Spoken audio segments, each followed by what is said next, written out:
Welcome back to जीवशाला। आप सभी का मेरे यूट्यूब चैनल पे स्वागत है। और आज हम देखने जा रहे हैं फिजियोलॉजी का एक topic, that is the blood volume regulation. So blood क्या होता है? Blood is a connective tissue which is present as a circulating fluid in our body. So आप सभी जानते हैं हमारे बॉडी में 4 to 5 या 5 to 6 लीटर का 6 लीटर तक ब्लड होता है।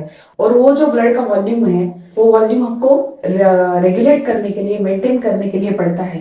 तो क्या होता है, कभी कभी बॉडी में ब्लड का वॉल्यूम इंक्रीज हो जाता है और कभी कभी ब्लड का वॉल्यूम डिक्रीज भी हो जाता है। तो उस वॉल्यूम को मेंटेन करने के लिए बॉडी में दो तरह के पाते हैं। तो क्या होता है, आप देखिए, अगर ब्लड वॉल्यूम डिक्रीज हो जाता है तो बॉडी बॉडी में जो पाथवे चलता है उसको हम बोलते हैं RAAS pathway, that is the RAAS। RAAS का मतलब है renin angiotensin aldosterone system pathway. और अगर ब्लड वॉल्यूम इंक्रीज हो जाता है तभी भी बॉडी में एक पाथवे चलता है, वो हम आगे जाके देख लेंगे। तो पहले हम देखते हैं बॉडी में अगर ब्लड का वॉल्यूम डिक्रीज होता है तो क्या हो जाता है। पहले क्या होता है, हमारे बॉडी में जो दो किडनियां हैं, सभी के पास किडनी होती है। ये किडनी एक हार्मोन सिक्रेट करती है, उस हार्मोन का नाम है रेनिन। ये रेनिन एक अनदर हार्मोन को सिक्रेट करती है, उसको बोलते हैं एंजियोटेंसिन फर्स्ट। इससे पहले मैं आपको बताना चाहती हूँ ब्लड का वॉल्यूम डिक्रीज को क्यों हो जाता है। तो इसके दो कारण हो सकते हैं। एक तो डिहाइड्रेशन, अगर आप कम पानी पीते हैं तभी भी ब्लड का वॉल्यूम डिक्रीज हो सकता है। और दूसरा कारण है ब्लीडिंग। अगर आपका एक्सीडेंट हो जाता है या किसी भी कारण अगर ब्लड बहुत ज्यादा खून बह जाता है, तब क्या होता है, ब्लड का वॉल्यूम डिक्रीज हो जाता है। इस दो रीजन की वजह ये रैस पाथवे एक्टिवेट होता है। तो किडनी क्या करती है, रेनिन को एक्टिवेट करती है। रेनिन क्या करता है, एंजियोटेंसिन फर्स्ट को एक्टिवेट करता है, फिर एंजियोटेंसिन फर्स्ट एंजियोटेंसिन सेकेंड को एक्टिवेट करता है। Okay.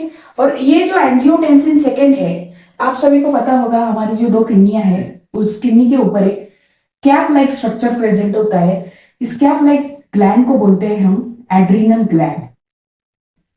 This adrenal gland is very important because इसके दो पार्ट होते हैं, द कॉर्टेक्स एंड मेडुला। ये एंजियोटेंसिन सेकंड क्या करता है, इस एड्रीनल ग्लैंड को स्टिमुलेट करता है। ओके। सो इस एड्रीनल ग्लैंड का जो कॉर्टेक्स रीजन है, क्या बोलते हैं, एड्रीनल कॉर्टेक्स। उस कॉर्टेक्स का एक जो आउटर लेयर है जिसको बोलते हैं हम जोना ग्लोमेरुलासा। जोना ग्लोमेरुलासा। ये जो जोना ग्लोमेरुलासा है, ये सिक्रेट करता है one hormone which is called as the aldosterone.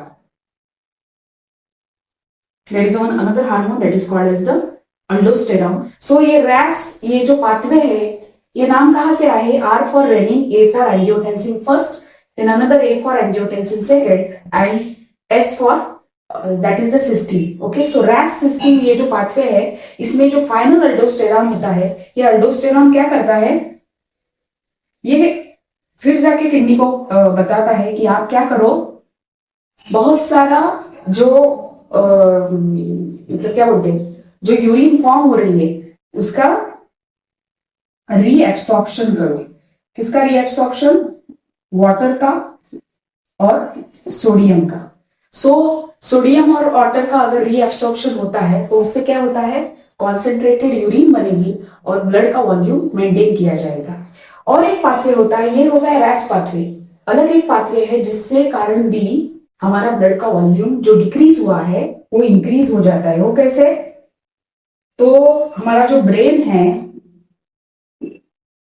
Brain pituitary gland को एक स्टिमुलस देता है और उससे एक हार्मोन सिक्रेट हो जाता है, उसे कहते हैं ADH, एंटी डाययूरेटिक हार्मोन, और it is also called as the vasopressin. Vasopressin भी क्या करता है, किडनी को स्टिमुलेट करता है जाके कि आप ज्यादा से ज्यादा वाटर का रीएब्सॉर्प्शन करो, जिसके कारण बहुत कॉन्सेंट्रेटेड यूरिन बनेगी और कॉन्सेंट्रेटेड यूरिन बनने के कारण ब्लड का वॉल्यूम क्या हो जाएगा, इंक्रीज हो जाएगा। सो ब्लड वॉल्यूम इंक्रीज करने के लिए हमारे पास दो पाथवेज होते हैं। पहला तो हमने बताया जो कि है रैस, और दूसरा क्या है, एंटी डाययूरेटिक हार्मोन और वैसोप्रेसिन। ये दोनों पाथवे की वजह से हमारा ब्लड का वॉल्यूम जो डिक्रीज हुआ है वो इंक्रीज हो जाता है। दूसरा क्या है, ये देखा हमने ब्लड का वॉल्यूम डिक्रीज अगर हो गया तो क्या हुआ, ब्लड का वॉल्यूम अगर इंक्रीज हो गया, ये भी हो सकता है। अगर हमने ज्यादा पानी पी लिया तो ब्लड का जो वॉल्यूम है इंक्रीज होता है, ब्लड की डेंसिटी बदल जाती है। तभी क्या होता है, अगर ब्लड वॉल्यूम इंक्रीज हुआ तो हमारा जो हार्ट है, heart is a pump in our body, क्योंकि वो एक ब्लड को सर्कुलेट करता है, इसके कारण इसे पंप बोलते हैं। तो हार्ट के जो एट्रिया है, हार्ट के जो एट्रिया है वो एट्रियल वॉल स्ट्रेच हो जाते हैं, और वो स्ट्रेच होने के कारण atria secrete one hormone which is called as the ANP. ANP का मतलब होता है atrial natriuretic peptide, atrial natriuretic peptide. ये एट्रियल नाट्रियूरेटिक पेप्टाइड क्या करता है, ये जो रैस पाथवे चल रहा था, मैं यहां लिखती हूँ, रेनिन एंजियोटेंसिन पाथवे चल रहा था, इसको ये क्या करता है, ब्लॉक कर देता है। क्यों ब्लॉक कर देता है, क्योंकि रेनिन एंजियोटेंसिन पाथवे क्या कर रहा था, ब्लड का वॉल्यूम जो डिक्रीज हुआ है वो इंक्रीज कर रहा था। यहाँ पर हमारा वॉल्यूम पहले से इंक्रीज हो चुका है, तो उसको डिक्रीज करना है अगर, तो ये जो पाथवे है रैस पाथवे, इसको क्या करना होगा, ब्लॉक करना होगा। So atrial natriuretic peptide which is secreted by the atrial wall of heart, ये क्या करता है, रेनिन एंजियोटेंसिन पाथवे को ब्लॉक कर देता है। इसके कारण अब क्या होता है, जो किडनियां है हमारी, किडनी क्या करती है, जो यूरिन प्रोड्यूस हो जाती है किडनी में, किडनी तो क्या करते हैं, there is excretion of urea, that is urine जो प्रोड्यूस हो रही है वो ज्यादा से ज्यादा किडनी क्या करती है, फ्लो करती है, किसका, फ्लोज सोडियम एंड वाटर से। देयर इज ज्यादा से ज्यादा जो डाइल्यूटेड यूरिन, कॉन्सेंट्रेटेड यूरिन यहाँ नहीं बनेगी, ज्यादा से ज्यादा वाटर जो बॉडी में है वो बाहर फेंक दिया जाएगा, किसके थ्रू, यूरिन के थ्रू। जो सो किडनी क्या करती है, ज्यादा से ज्यादा यूरिन बाहर निकालती है, इसके कारण भी ब्लड का वॉल्यूम अब क्या हो गया, डिक्रीज हो जाता है और वो मेंटेन रहता है। तो हमने आज इस वीडियो में क्या देखा कि ब्लड वॉल्यूम रेगुलेशन में अगर ब्लड का वॉल्यूम डिक्रीज हो जाता है तो क्या हो जाता है, ब्लड का वॉल्यूम अगर इंक्रीज हुआ तो उसको कम करने के लिए हमारे पास क्या बात है। ओके, अगर आपको ये वीडियो अच्छा लगा तो उसको लाइक करना, आपके दोस्तों के साथ शेयर करना और मेरे चैनल को सब्सक्राइब करना। तब तक के लिए थैंक यू।